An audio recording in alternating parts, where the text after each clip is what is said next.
This morning, the word is from China that 21 million phone lines were shut down during the coronavirus outbreak in China.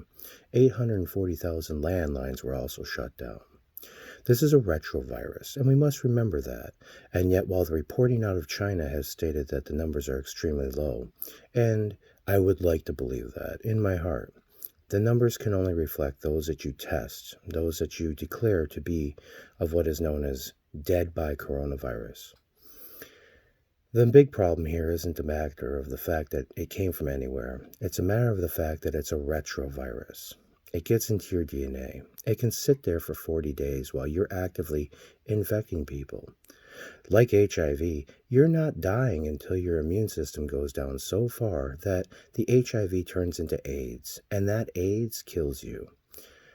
Unfortunately, with this one here, this coronavirus, it's spreading at such a unique rate. We're only testing for it orally, yet China told us very directly that they have found it not only in the oral pharynges, but they found it in anal material and in urine.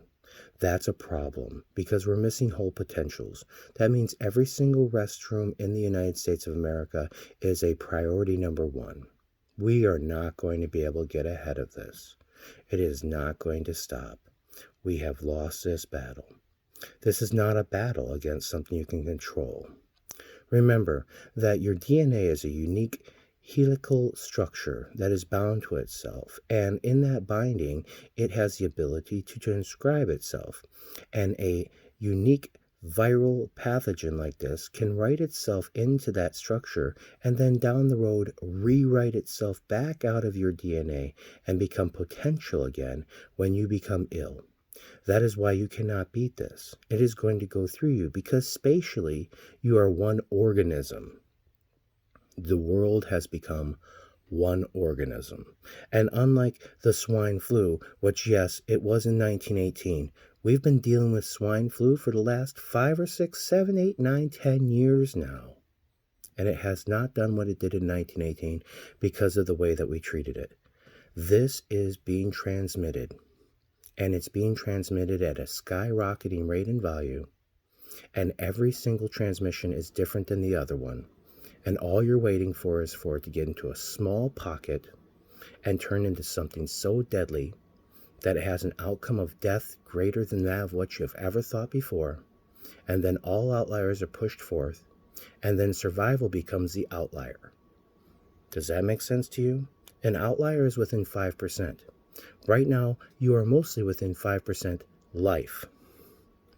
What if the outlier became 5% living, meaning 95% of everyone that gets it dies? There is a potential here. Sunlight will not kill this. That drug for malaria will only cause damage to the liver, which will increase the blood pressure, which will cause more problems with it, and people will become hepatotoxic. Maybe a beta blocker for people, but not a whole lot more. Prayer. That's all you can do, because it's going to go everywhere. Don't deny the fact that my whole life that I've been with you, you have gone to church and you have prayed for Jesus to come back to earth, and you have said, please, Jesus, come save us. Please give us the potential. Please give us. And then here comes Revelations. And you cry, you cry, you cry, you cry, you cry. Oh, it is good. It is good. My whole life you have threatened me and everyone else I have ever known that we will all burn in hell. That Jesus is coming. Well, here is your 7th horn and your 7 plagues. You should be happy. The exponential's there.